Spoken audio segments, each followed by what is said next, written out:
어느새 30대 후반이 되어가고 있었습니다. 주변 친구들 시집가서 애 낳고 키울 동안 저는 오로지 제 몸 하나 건강하게 아프지 말고 살자며 운동도 하면서 성실하게 지냈어요. 결혼이 하고 싶었던 적도 있지만 억지로 인연을 만들려는 노력은 하지 않았습니다. 소개팅을 하거나 어른들의 소개로 선자를 나가봐도 어색하기만 했거든요. 집신도 짝이 있다는데 설마 이 넓은 지구에 제 짝 하나 없겠나 하면서 살았습니다. 그런 말 있잖아요. 억지로 누굴 만나려고 하다 보면 어딘가 이상한 사람 만나기 쉽고 제가 좋은 사람이 되려고 노력하며 지내다 보면 좋은 사람이 제게 나타날 거라는 말이요. 그래서 조급한 마음은 뒤로 하고 회사 다니면서 저금도 하고 운동도 하면서 규칙적으로 지냈습니다. 그러다 문득 혼자 운동하는 게 심심해지기 시작했어요. 그래서 친구가 동호회라도 알아보라는 말에 그동안 배우고 싶었던 탁구 동호회에 가입하게 됐습니다. 탁구는 몇 년 전에 쳐보고 안 쳐봤는데 무작정 가입했어요. 그때는 무작정 탁구가 너무 하고 싶었거든요. 그런데 만나게 될 사람은 만나게 된다는 말처럼 홀리듯이 가입한 탁구 동호회에서 남편을 만나게 됐습니다. 제가 가입했던 동호회는 탁구장을 운영하는 분이 회장으로 있는 동호회였어요. 바로 탁구장을 운영하면서 동호회 회장도 하고 있던 사람이 남편이었습니다. 정말 인연이라는 게 세상에 있긴 있나 봅니다. 운동 목적으로 가입한 동호회였는데 같이 운동하면서 땀 흘리다 보니까 금세 친해졌어요.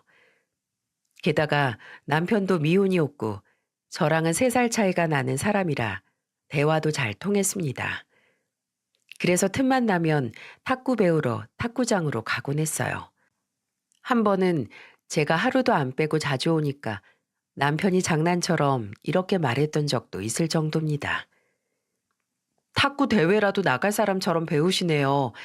좀 더 배우면 아마추어 대회 한번 나가보세요. 안 그래도 한번 나가보려고요. 제가 뭐든 한번 시작하면 제대로 하거든요. 그럼 제가 도와드릴게요. 저랑 같이 준비해요. 저는 장난처럼 했던 말인데 그때 남편의 권유로 탁구 아마추어 대회까지 나가게 됐어요. 우승까지 가진 못했지만 꽤 좋은 성적을 거둬서 남편과 단둘이 저녁을 먹게 됐습니다. 그동안 운동도 알려주고 저 때문에 탁구 연습장 문도 늦게 닫았던 게 마음에 걸려서 제가 맛있는 걸 사겠다고 했었어요. 탁구장 밖에서 둘이 삼겹살에 소주 한잔 하니까 사는 얘기도 하게 되고 서로 가치관에 대해서 깊은 이야기를 나눌 수 있는 좋은 시간이었습니다. 대화를 할수록 참 괜찮은 사람이라는 생각이 들었어요. 그래서 그날 이후 남편과 둘이서 따로 만나는 횟수가 늘었습니다. 그러다 보니 서로 가깝게 지내게 됐고 자연스럽게 연인 사이로 발전하게 됐어요. 남편처럼 좋은 사람을 만나려고 그동안 짝을 못 만났다고 느낄 만큼 참 좋은 사람이었죠. 아무래도 저희 집안에서는 하나 있는 딸이 홍기가 꽉 찼는데 시집도 안 가고 있으니까 엄마가 늘 저를 보며 잔소리하듯 이런 말을 했었어요. 좋은 사람은 다 제 짝 찾아서 갔을 거야. 네 나이에 좋은 사람 만나기가 쉬운 줄 알아? 제가 시집 갈 생각은 안 하고 회사, 운동, 집만 반복하니까 엄마는 걱정스러워서 제게 한마디씩 하곤 하셨어요. 그럴 때마다 아빠는 제 편을 들면서 말했습니다. 그렇다고 아무나 만나? 더 까다롭게 골라야지. 우리 집 귀한 딸인데 내가 아무나 못 줘.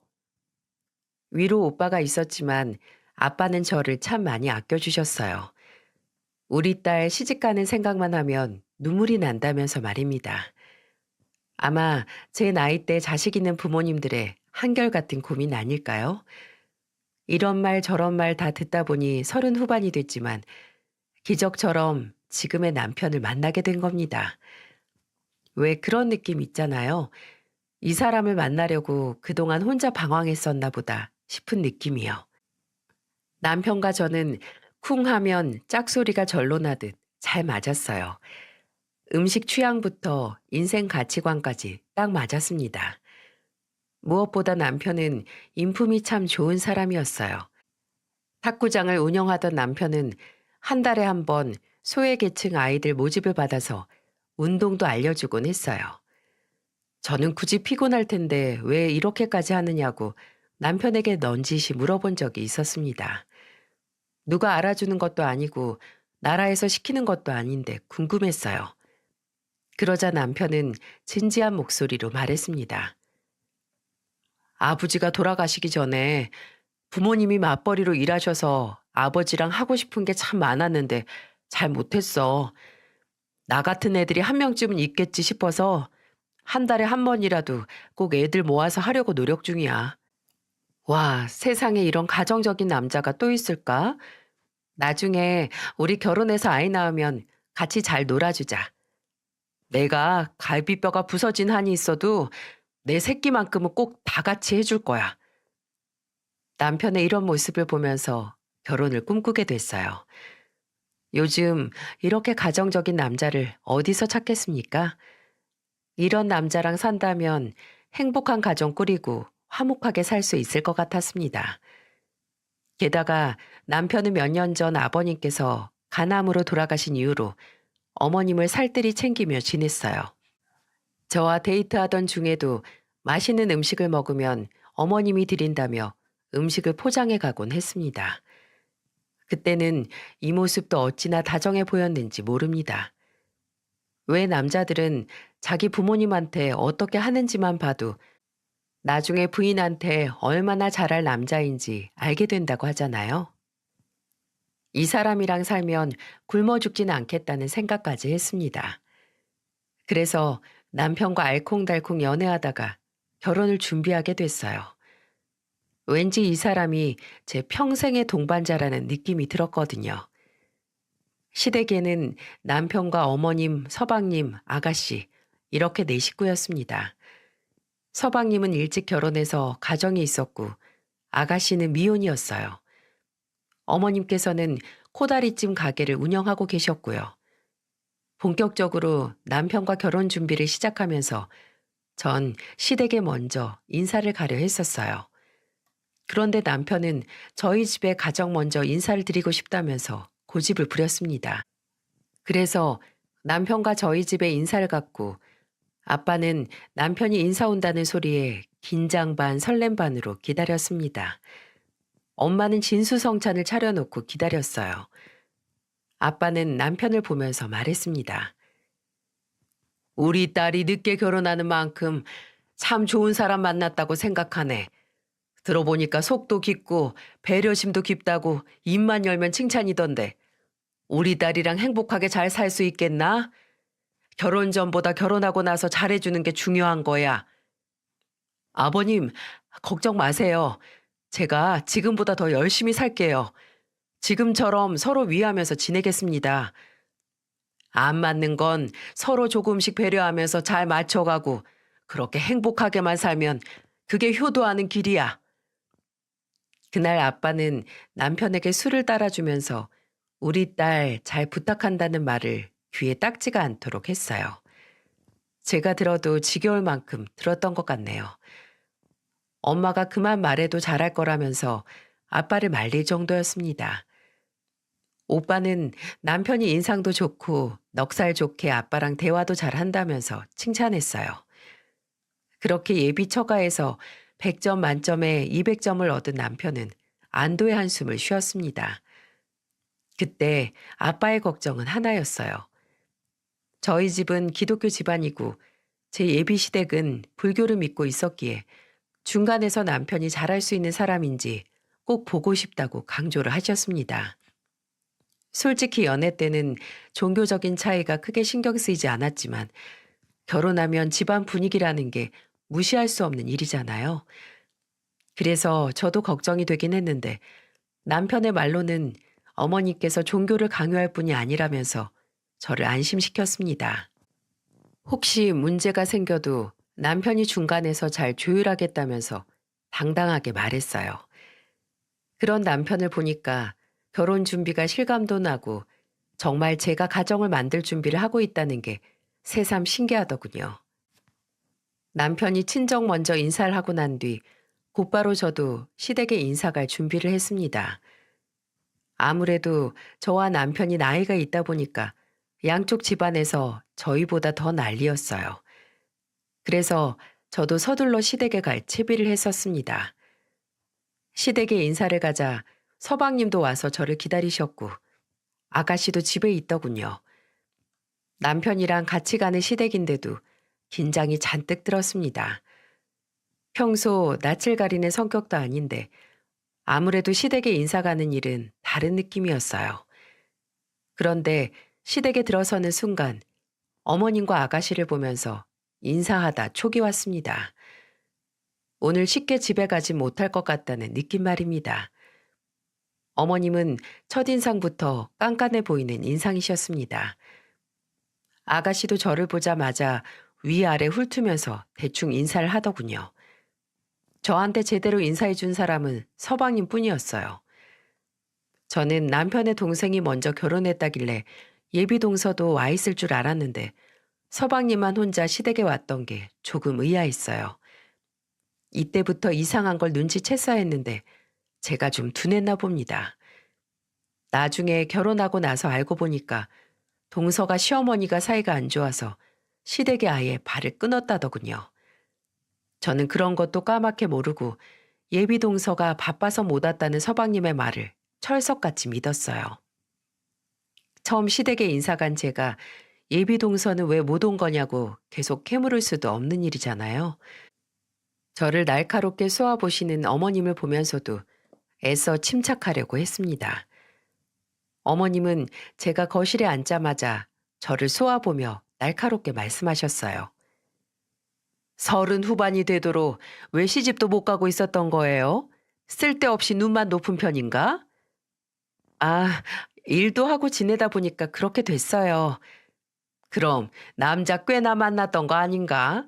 그 나이 되도록 재고 따졌나 보네. 우리 아들은 뭐 뜯어먹을 거 있을 것 같아서 결혼하겠다는 거예요? 저는 어머님의 질문에 참 당황스러웠어요. 그때 남편과 서방님이 동시에 어머님을 한탄하며 말렸습니다. 너무 당황스러운 상황에 서방님은 어머님을 보며 말했어요. 내가 진짜 형수님 인사 온다고 해서 혹시나 해서 온 건데 엄마도 계속 그러시면 말년에 진짜 혼자 늙을 수도 있어. 제발 그만 좀 해. 넌 그게 엄마한테 할 소리냐? 우리 엄마니까 하는 소리야. 제발 며느리들 좀 잡지 말고 엄마 딸 단속이나 하세요 좀. 그러자 아가씨는 자기는 왜 걸고 넘어지냐면서 화를 냈고 서방님은 정말 지긋지긋하다면서 제게 양해를 구하고 나갔어요. 저는 어리둥절한 상태였습니다. 그래도 어머님은 서방님이 화내고 나니까 조금 기죽은 듯한 말투로 말하셨어요. 우리 집이랑 종교도 다른데 진짜 잘 살 수 있겠어? 결혼 급하다고 막 하는 거 아니야. 제가 이 나이 되도록 생각 없이 행동하는 사람도 아니고 다 생각했던 문제예요. 이 사람이랑도 얘기했고요. 어머님께서 지금 걱정하시는 일이 아예 없을 수는 없겠지만 살면서 서로 조금씩 양보하면 극복할 수 있는 문제라고 생각해요. 제 말에 어머님은 말문이 막히셨는지 저를 보던 얼굴을 획 돌려서 벽만 쳐다보셨어요. 남편은 제가 어머님께 똑 부러지게 말하는 모습을 보고는 제 손을 잡아주며 살며시 웃어 보였어요. 그날 이후 어머님은 결혼을 반대했던 것도 아니고 아예 관심을 주지 않으셨어요. 처음 인사 갔던 날 집안의 기둥 같은 아들이라면서 그렇게 자랑을 하시더니 저랑 결혼한다고 하니까 아예 무관심으로 일관하셨습니다. 그래서 저는 남편과 결혼 준비하면서 오로지 둘만의 힘으로만 준비했어요. 지금 생각해 보니까 그때는 정말 너무 무관심하셔서 내심 서운하기도 했는데 살다 보니까 이런 생각이 듭니다. 그때 어머니께 10원이라도 도움받았다면 저는 아마 숨 막혀서 못 살았을 것 같아요. 남편과 둘이 모은 돈으로만 결혼 준비를 하는데도 어머님과 아가씨는 말이 참 많았습니다. 어머님이야 제가 100번 양보해서 결혼 준비에 관여하실 수 있다고 생각해요. 하지만 아가씨는 제게 종종 선 넘는 말을 하곤 했습니다. 제가 퇴근하고 남편 탁구장으로 갔던 날 아가씨가 마침 와 있었어요. 그런데 남편이 아니라 저를 만나러 온 사람처럼 남편이 자리를 비운 사이에 저를 보면서 이런 말을 했습니다. 우리 오빠가 새언니한테 웨딩 반지는 뭐 해줬어요? 요즘에는 프로포즈 하면서 명품 백 하나씩은 준다던데 가방은 받았어요? 그런 걸 받아서 뭐해요. 살림 합치면 어차피 그 돈이 그 돈인데요. 크게 받아놓고 오리발 내미는 거 아니에요? 우리 오빠가 해준 게 있으면 시댁에 예단해야 되는 거 아닌가요? 내 친구는 새언니가 명품 목걸이 사줬다더라고요. 그래서 혹시나 하고 말씀드리는 거예요. 시댁에 예쁨 받고 살면 좋으니까 참고 하시라고요. 아가씨가 저를 기다린 이유가 있더군요. 제가 남편한테 뭐라도 받았으면 예단 받아내려는 속셈이었습니다. 그런데 제가 굳이 웨딩 반지며 명품백을 남편한테 받으면 뭐 하겠어요? 어차피 결혼해서 살림 합치면 네 돈이 내 돈이고 내 돈이 네 돈일 텐데 뭐하러 그런 걸 바라겠습니까? 저는 너무 황당해서 아가씨를 보면서 한숨을 쉬며 말했어요. 그런 건 나중에 아가씨 결혼할 때 남편 될 사람한테 해달라고 하세요. 아가씨랑 비슷한 사람 만나면 그런 거 턱턱 해줄 사람일 것 같은데. 뭐예요? 저랑 비슷한 사람? 언니, 지금 저 무시하는 거예요? 아니요. 제가 왜 아가씨를 무시해요. 아가씨랑 비슷한 사람 만나라는 말이 왜 무시하는 거예요? 응원하는 거지? 지금 우리 오빠랑 결혼 준비하니까 다 잡은 물고기다 이거예요? 내가 반대하면 이 결혼 못해요. 그때 창고 정리를 하다가 나온 남편이 씩씩거리면서 화를 내고 있는 아가씨를 보면서 말리면서 말했습니다. 여기까지 쫓아와서 왜 성질을 부리고 있어? 왜 나한테만 그래? 가만 보면 우리 집 남자들은 다 자기들 부인 편이야. 이러니까 내가 아직 결혼도 안 한 새언니한테 무시나 당하지. 야, 네가 그럴 만한 말을 했겠지. 아니, 예비 시댁에 예단하라는 말이 무시당할 말이야? 집안 도움 없이 결혼하는데 무슨 예단이야? 우린 예물 예단 없이 결혼하니까 제발 신경 좀 꺼. 남편은 아가씨를 보면서 역정을 냈습니다. 저는 옆에서 그냥 보고만 있었어요. 저희는 양가 도움 없이 결혼한다는 조건으로 예물 예단도 생략하기로 했었습니다. 그런데 대뜸 예단 준비하라는 아가씨가 얼마나 황당하겠어요. 그래도 남편이 중간에서 중심을 잡고 있으니까 시댁에 일방적으로 당하는 일은 없었습니다. 항상 남편은 제 편이었고 무엇보다 항상 무슨 일을 하기 전에 저와 의논을 먼저 하곤 했거든요. 저는 시댁에서 아무리 뭐라고 해도 남편만 있으면 든든했습니다. 이 사건이 있고 난 후 서방님께 전화를 한 통 받게 됐어요. 아무래도 남편이 서방님과 시댁 문제에 고민을 털어놨던 것 같았습니다. 서방님은 제게 전화해서 형한테 번호 물어서 전화했다면서 저를 위로하듯 말했어요. 형수님 마음 고생하실까봐 형한테 먼저 번호 물어봤어요. 저희 엄마랑 여동생 좀 힘드시죠? 처음에는 당황스러웠는데 이제는 좀 적응된 것 같아요. 그래도 힘드실 거예요. 제 와이프도 처음에는 씩씩하게 잘하더니 이제는 시댁이라면 이를 갈아요. 그래서 형수님 처음 온 날도 저만 있던 거예요. 나중에 저희 집 따로 한번 오세요. 아, 안 그래도 동서 한번 만나고 싶었는데 깊은 사연이 있었네요. 나중에 한번 놀러 갈게요. 저는 서방님과 이런저런 얘기도 하면서 나중에 한번 들르겠다면서 전화를 끊었어요. 제 예상보다 동서는 어머님과 감정골이 깊은 듯 싶었습니다. 그렇게 이런 말 저런 말 다 들으면서 결혼 준비를 하다가 우여곡절 끝에 남편과 저는 부부가 됐어요. 신혼집은 작은 집이었지만 둘이 살기에는 딱 좋았습니다. 그런데 결혼 후 얼마 뒤 어머님은 제게 황당한 소리를 하셨어요. 지금 생각해도 기가 막힐 정도랍니다. 그날은 남편과 어머님을 찾아뵙고 같이 저녁을 먹었던 날이었습니다.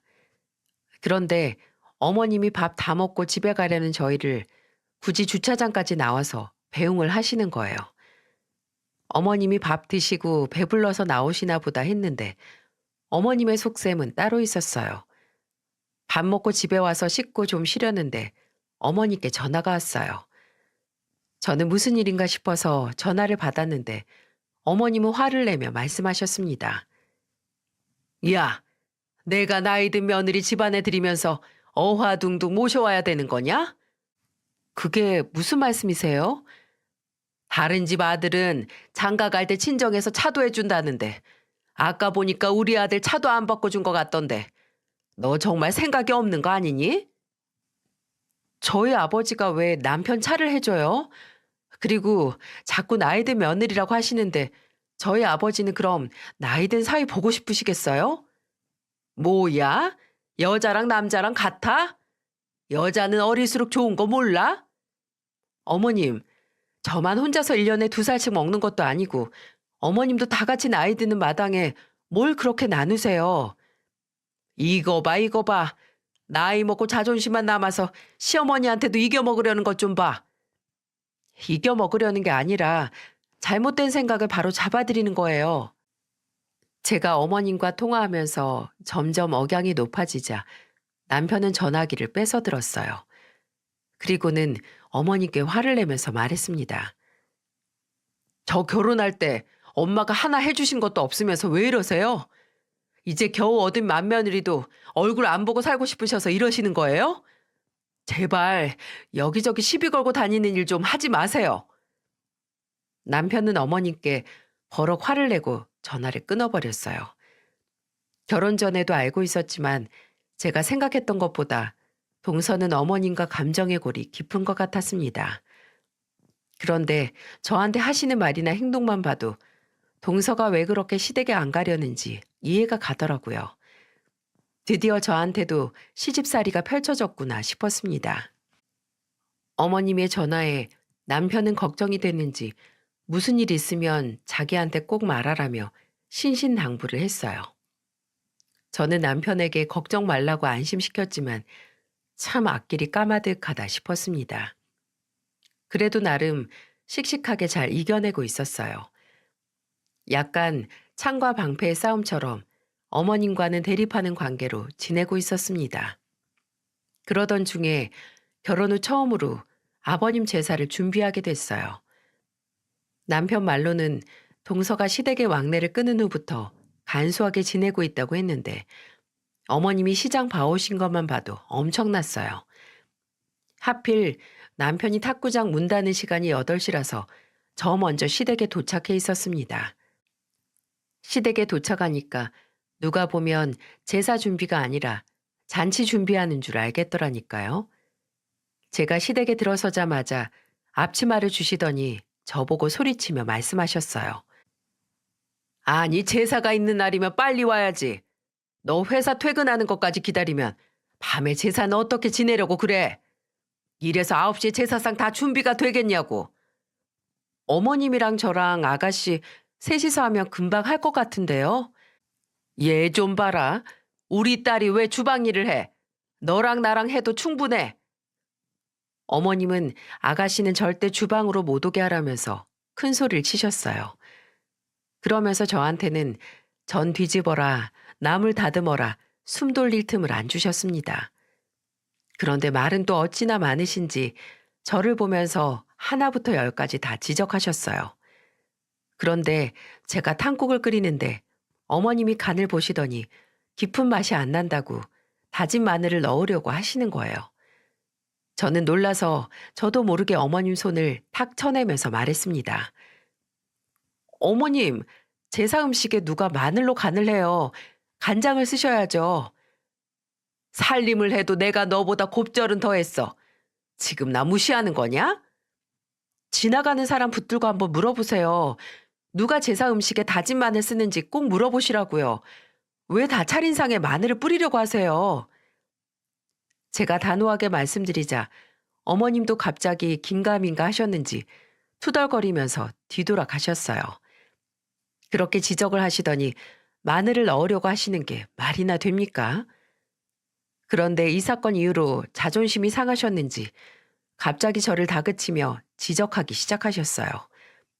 동태전을 뒤집는데 제 옆에 와서 동태가 부서진다는 둥, 모양이 안 이쁘다는 둥, 참 지적도 가지가지였어요. 저를 못 잡아먹어서 안달난 사람처럼 사사건건 지적하셨습니다. 그래서 저는 너무 화가 나서 뒤집개를 어머니께 건네면서 말했어요. 어머님, 입으로 그렇게 말씀만 하지 말고 어머님이 한번 뒤집어 보세요.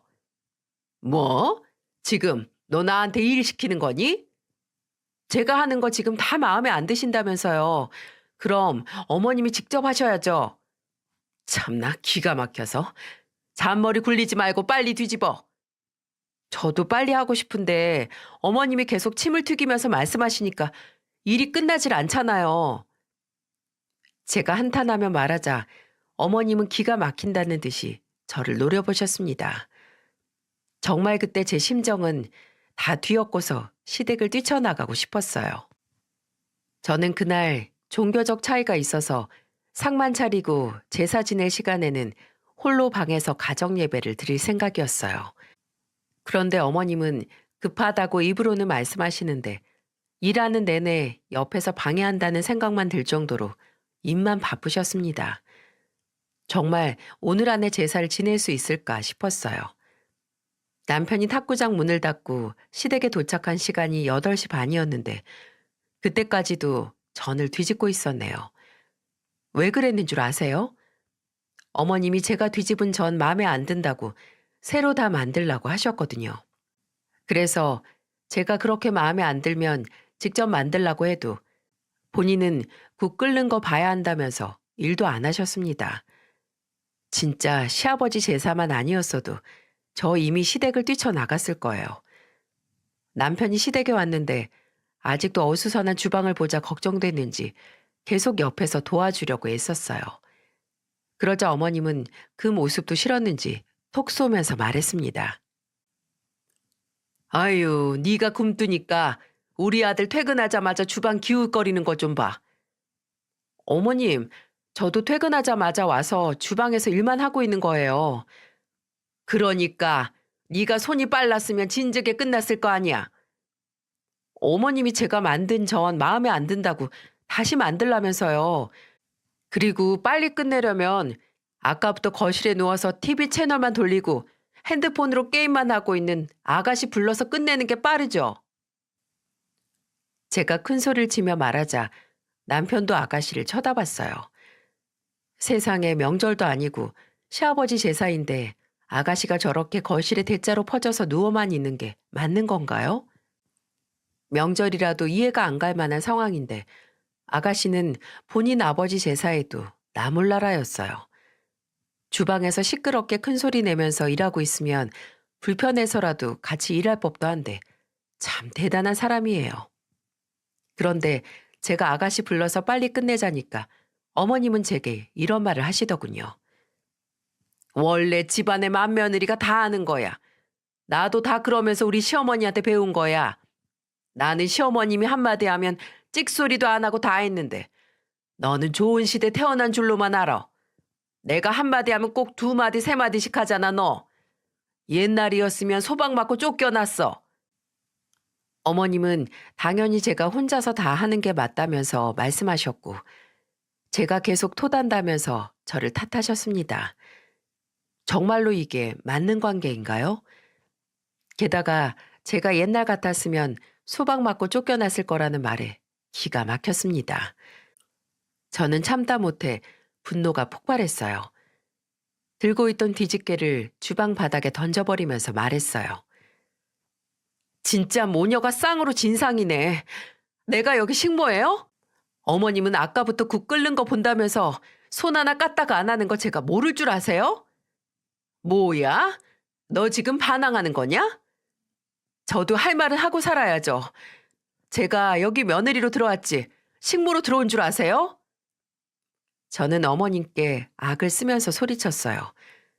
그러자 거실에 퍼질러 있던 아가씨가 쫓아와서 어머님 옆에 딱 붙어 서는 겁니다. 그리고는 제게 삿대질을 하면서 말했어요.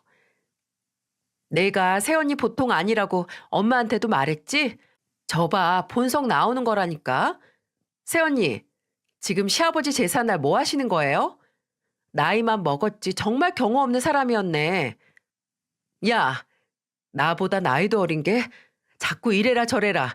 너야말로 경을 모르는 거지. 나 손윗 사람이야. 정말 경을 아는 사람이면 너부터 나한테 똑바로 행동해. 어머, 어머, 진짜 정신 나갔나? 미쳤어? 정말 미친 건 여기 모녀 아닌가? 어머님, 저 어차피 아직 혼인신고도 안 했는데 그냥 갈라서는 게 빠르겠어요. 괜히 서류 더러워지기 전에 여기서 끝낼 테니까 제사도 알아서 지내세요. 이미 난장판이 된 주방에서 시모와 아가씨는 기가 차다는 듯이 화를 냈어요. 그 모습을 본 남편이 어머님과 아가씨를 보며 그만 좀 하고 정신 차리라면서 소리를 쳤습니다. 저라고 결혼하고 처음 맞는 시아버님 제사 깽판치고 싶었겠습니까? 제가 정말 악질 며느리였으면 기독교라 제사 절대 못 지낸다고 아예 시댁에 발도 안 들였을 거예요. 그런데도 저한테 이렇게까지 대하는 어머님이 이해할 수가 없었습니다. 동서가 왜 시댁에 안 오는지 겪어보니까 알겠더군요. 결혼하고 1년도 안 된 제가 이런 종 취급을 당했는데 동서는 얼마나 험한 꼴을 당했겠어요? 시댁의 발길을 뚝 끄는 동서가 현명하다고 생각될 정도였습니다. 잔소리가 저렇게 심하니까 옆에 사람이 못 버티는 것 같았어요. 그날 결국 제사는 어머님과 아가씨 남편 그리고 뒤늦게 도착한 서방님까지 모여서 음식 다시 만들어서 밤 12시에 제사 지내고 밥 먹고 끝냈다더군요. 남편은 제사 다 지내고 어머님이랑 대판 싸우고는 집에 와서 저를 달래면서 말했습니다. 미안해. 내가 좀 더 일찍 왔어야 했는데 갑자기 일이 생기는 바람에 애초에 어머님 마음에 드는 일은 없었어. 지금 그냥 내가 마음에 안 드시는 거라고. 앞으로 우리 엄마가 불러도 가지 말고 전화도 받지 마. 그리고 무슨 일 있으면 나랑 같이 가자. 그러니까 갈라서겠다는 말은 하지 마. 내가 당신 없이 어떻게 살아. 애초에 트집만 안 잡았어도 금방 끝냈을 일을 이렇게 키울 일인가요? 저도 정말 억울했습니다. 그래서 저도 한동안 시댁에는 근처에도 안 갔어요. 뭐 좋은 소리 듣겠다고 호랑이 굴에 가겠습니까? 잘 살아보려 했는데 이렇게 사이가 틀어지니까 저도 속상하기 마찬가지였습니다. 안 보면 편하겠지 싶었는데 일부러 피하는 것도 꽤 힘든 일이었어요. 그러다가 확실하게 어머님과 연을 끝낸 사건이 생긴 건 얼마 뒤 생겼습니다. 설비 일을 하시는 아빠가 제 신혼집 근처에 일이 있어서 오셨다가 들리신 거였어요. 아빠가 집에 오신다는 말을 들은 남편은 일찍 마치고 오겠다면서 말했습니다. 저는 아빠와 남편이 먹을 저녁을 준비하고 있었는데 어머니께 문자가 왔어요. 너는 전화 통화 하나 하는 게 왜 이렇게 어렵니? 내일 김장할 거니까 회사 휴가 내고 우리 집으로 와라. 어머님 문자를 보자마자 숨이 턱 막혔습니다. 가봐야 또 종노릇할 게 뻔하잖아요. 그래서 저는 어머니께 답장을 드렸어요. 내일 저도 남편도 출근해야 할 것 같아요. 아침부터 김장하려고 어머님 댁 가는 건 어려울 것 같네요. 세상에 가게를 운영하는 사람이라도 당장 다음날 쉬는 게 쉽나요? 무슨 큰 병 걸린 사람이 생긴 것도 아니고 저녁에 연락해서 내일 휴가 빼서 김장하러 오라는 말에 황당했어요. 저는 어머니께 못 간다는 답장을 드리고 아버님과 남편이랑 먹을 저녁 준비를 했습니다. 어머님은 며느리를 얻은 게 아니라 편하게 부릴 종이라도 얻은 사람처럼 저를 막대하셨어요. 그러니까 제가 어떻게 편한 마음으로 시댁에 갈 수 있겠어요? 그렇게 저는 저녁 준비를 했고 곧장 도착한 친정아빠와 남편이랑 저녁을 먹고 있었습니다. 친정아빠는 남편과 술을 한 잔 따라주면서 서로 대화를 하고 있었어요. 아빠는 장난처럼 남편을 보면서 이런 말을 했습니다. 늦게 결혼해서 걱정했는데 둘이 잘 사는 것 같아서 보기가 좋네. 서로 배려하면서 잘 살고 있습니다. 근처 오시면 언제든 편하게 들려주세요. 제가 다음에는 미리 장인어른 좋아하시는 음식 준비할게요.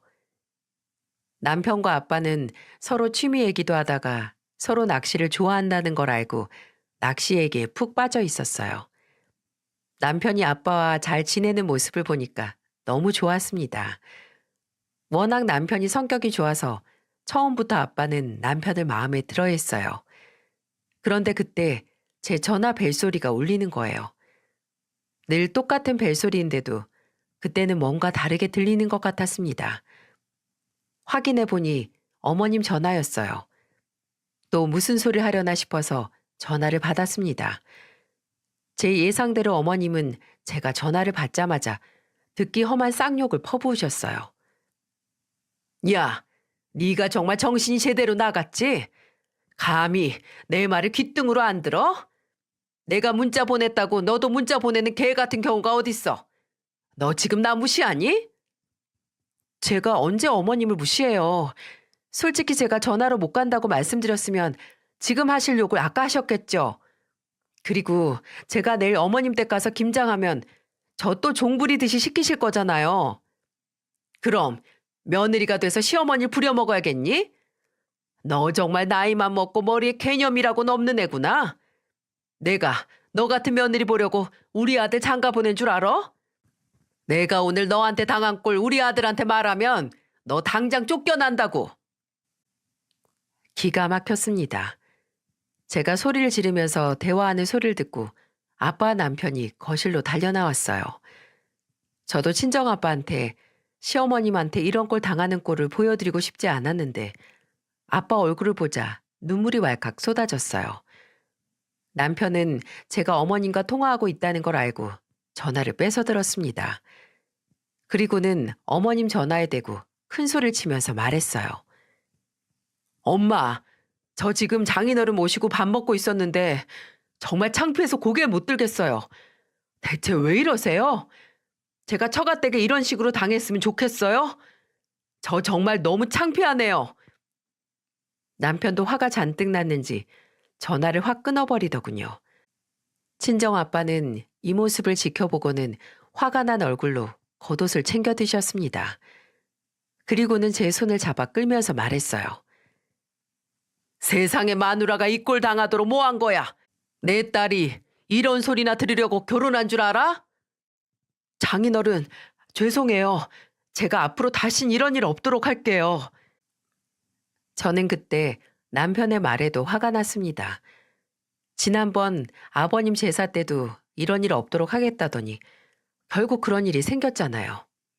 그래서 저는 말없이 울다가 남편 말에 화가 나서 소리쳤습니다. 당신 저번에도 이런 일 없도록 하겠다면서 나 더 이상은 당신 못 믿겠어. 우리 그냥 정리하자. 나는 절대 어머님 같은 사람이랑은 못 살아. 결국 그날 대충 짐을 싸서 아빠와 같이 나왔어요. 남편은 옆에서 애걸복걸하면서 매달렸지만 더 이상 어머님의 행동을 참을 수가 없더라고요. 누가 저런 시어머니를 감당할 수 있을까요? 저는 기독교였지만 제사상 준비도 군말 없이 하려고 했고 처음에는 아가씨랑도 잘 지내보려 했어요. 하지만 관계를 망친 건 어머님과 아가씨라고 생각했습니다. 제가 신혼집을 나갔다는 소식을 들은 동서가 제게 전화를 했어요. 동서는 저를 위로해주면서 말하더군요. 형님, 잘하셨어요. 정말 처음에는 저도 수백 번도 더 도망가고 싶었어요. 그러다 정말 애 데리고 나가려다가 남편이 영 끊고 살라고 해서 버틴 거예요. 형님 혼인신고 안 했을 때 정리하고 나가세요. 제가 살아보니까 어머님 보통 사람이 아니에요. 저도 아주 지긋지긋해요. 동서 고마워. 나도 더 이상은 안 되겠어. 저는 동서 말에 더욱 눈물이 났어요. 그동안 수많은 노력을 했지만 끝이 이렇게 되니까 속상했습니다. 제가 친정으로 가자 엄마가 깜짝 놀랐어요. 그동안 잘 사는 줄만 알았는데 갑자기 찾아와서 놀라신 듯 했어요. 그동안 있던 일을 엄마한테 털어놓자 엄마는 화가 나서 시댁을 엎어버리겠다고 소리를 쳤습니다. 당연히 시집가서 자기 딸이 종 취급당하면 기분 좋을 부모가 어디 있겠습니까? 같이 있던 오빠가 말려서 겨우 진정시킬 수 있었습니다. 그날 사건 이후로 남편은 저희 집을 밤낮 없이 찾아와서 빌었어요. 아빠는 문전박대도 해보고 쫓아내봤지만 남편은 끝까지 죄송하다면서 저희 집을 찾아왔습니다. 그리고는 제게 매일같이 전화해서 용서를 구했어요. 제가 전화를 받으면 늘 울면서 제게 이런 말을 했습니다. 내가 잘못했어. 제발 우리 집으로 다시 돌아가자. 우리 엄마랑 안 보고 살면 되잖아. 어머님 성격을 봐. 그게 될 것 같아? 난 이제 당신도 못 믿겠어. 아니야. 앞으로 우리 집 다신 가지 말자. 내가 절대 엄마가 당신한테 함부로 못하게 막을 거야. 늘 이렇게 남편은 저를 설득하기 바빴습니다. 그게 며칠씩 이어지자 아빠는 남편을 집에 불렀습니다. 그리고는 남편을 거실 한가운데 불러놓고 각서를 쓰게 했어요. 우리 딸이랑 너 아직 혼인신고 안 한 거 다 알아. 그리고 그동안 자네 어머니가 우리 딸한테 제사 음식 만들게 하고 종 부리듯이 하려고 했던 거 생각만 하면 지금 당장 헤어지게 하고 싶어. 자네 지금 잘 생각하게. 깔끔하게 헤어지든지 지금 당장 각서 쓰고 이런 일 없게 하든지. 저 당장 각서 쓰겠습니다. 절대 이런 일 2번은 없게 할게요. 결국 아빠는 남편한테 각서를 받아냈어요. 제가 어머님께는 악감정이 있었지만 남편과는 사랑하는 사이였는데 쉽게 정리가 되겠습니까? 그걸 아빠도 아셨는지 각서를 받아내신 거예요. 아빠는 남편 앞에 종이와 펜을 던지면서 받아 적으라고 말했어요. 내가 지금부터 말하는 거 군말 없이 받아 적고 하나라도 이의 있으면 나는 내 딸 자네랑 살게 할 생각 없네. 네, 무슨 말 하셔도 다 받아들일게요. 그렇게 남편은 굳은 결심을 하면서 종이와 펜을 들었습니다. 그리고 아빠가 큰 소리로 하나씩 외치기 시작했어요. 1. 시댁에서 종교 강요하지 않는다. 2. 만일 아내가 시댁에 가는 걸 거부할 경우 안 간다. 3. 절대 시댁에서 먼저 전화하지 않는다. 4. 시댁 행사에 강제로 참석하도록 하지 않는다. 5. 시댁에서 인신공격을 하지 않는다. 각서 내용을 말하는 아빠나 그걸 받아 적는 남편을 보자 이렇게까지 해야 되나 싶더라고요. 다른 집들은 이 정도로 심한 시집살이 하는 경우를 못 봤는데 왜 저만 이런 일을 겪어야 할까요? 엄마는 옆에서 가슴을 치면서 말했습니다. 나는 이런 각서고 뭐고 자네 집만 생각하면 치가 떨리네. 자네가 밤낮 없이 찾아와서 비니까 눈 한번 딱 감고 봐주는 줄이나 알아. 제가 죄송합니다. 정말 행복하게 해주고 싶었는데 제가 면목이 없어서 이렇게 싹싹 비는 일 말고는 제가 할 말이 없습니다. 남편의 말에 엄마는 한숨을 쉬며 가슴을 치셨어요. 그래도 저는 남편이 각서까지 써준 덕분에 남편을 믿고 다시 신혼집으로 돌아갔습니다. 그날 남편은 저를 안고 펑펑 울었어요. 그리고는 제게 눈물을 흘리며 말했습니다. 내가 정말 미안해. 난 설마 우리 엄마가 당신한테 그렇게까지 할 줄은 몰랐어. 정말 꿈에도 몰랐어. 앞으로 우리 집에 발도 들이지 마. 나 다 이해해. 난 당신이 우리 엄마 욕해도 입이 2개, 3개여도 할 말이 없어. 당신이 왜 미안해. 그래도 우리 집까지 찾아와서 사과해줘서 고마워. 앞으로는 우리 둘이 믿고 살자. 나 앞으로 시댁에는 못 갈 것 같아. 그래도 당신이 이해해줘. 저는 남편에게 시댁에는 못 갈 것 같다고 말했어요. 남편은 다 이해한다면서 제 마음 풀릴 때까지 가지 말라고 하더군요. 한결같이 제 편을 들어주는 남편 덕분에 저는 믿고 살 수 있었습니다.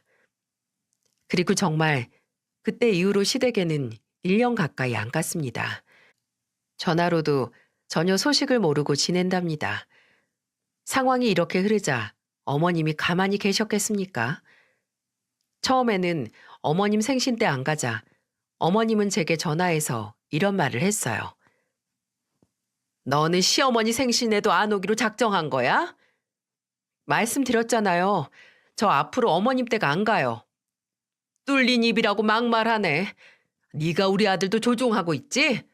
우리 아들이 너 만나고부터 이상해지고 있는 게 참 이상해. 네가 내 아들하고 내 사이 갈라놓는 것 같다고. 정말 사이 갈라놓게 만든 건 어머님이세요. 저 어머님 번호 이제 차단할 테니까 답답하시면 아들 붙잡고 얘기하세요. 그렇게 어머님 전화를 끊어버리고 번호를 차단했어요. 그러자 그 후로 자동으로 어머님 전화, 문자는 다 안 보고 살고 있습니다. 저도 웬만하면 잘 지내보려고 했어요. 하지만 저희 어머님 지금까지 들은 것만 봐도 정말 보통분이 아니라는 거 느낌 딱 오지 않으신가요? 그리고 남편에게는 중요한 날에는 저 빼고 혼자 다녀오라고 말했어요. 그래서 완벽히 어머님과 남편 사이를 갈라놨던 것도 아니랍니다. 그저 남편도 어머님께 실망해서 안 가고 있던 것 뿐이었어요. 저는 가끔 동서와 서방님 식구들만 보고 살고 있어요. 제가 최근에 임신을 하면서 동서한테 이런저런 조언을 듣고 있습니다. 얼마 전 남편과 혼인신고하고 태교에 집중하고 있어요. 오히려 임신 중이라 더 시댁에 안 가는 이유가 있답니다. 제가 늦은 나이에 임신해서 안 그래도 조심해야 할 시기인데 괜히 어머님 뵈러 갔다가 험한 소리 듣고 충격받을 것 같았거든요. 남편도 그게 걱정되니까 남편도 아예 시댁에 가지 말라면서 막습니다. 저도 저희 집에서는 소중한 딸인데 제가 왜 시댁에서 죄인 취급, 종 취급 당해야 하는지 이해가 안 가더라고요. 옛말에 자식은 농사와 같다고 하죠. 심을 때와 거둘 때를 알아야 한다는데 어머님은 그걸 잘 모르시는 것 같아요. 아무리 귀한 자식이라도 어떻게 평생 품 안에 두고 살겠습니까? 적절한 양육이 끝나면 알아서 잘 살도록 놔줘야 하는 것 같습니다. 동서도 저도 시댁에 안 가니까 아가씨가 괜히 미운 소리를 듣고 사는 것 같습니다. 참 사이로 누가 들어올지 모르겠지만 어머님 사이 될 사람도 보통 힘든 자리는 아닐 거라고 예상이 드네요. 제 하소연에 가까운 사연은 여기까지예요. 끝까지 들어주셔서 정말 감사합니다. 익명이라 그런지 편하게 쓰다 보니 길어졌네요. 감사합니다. 모두들 행복하세요.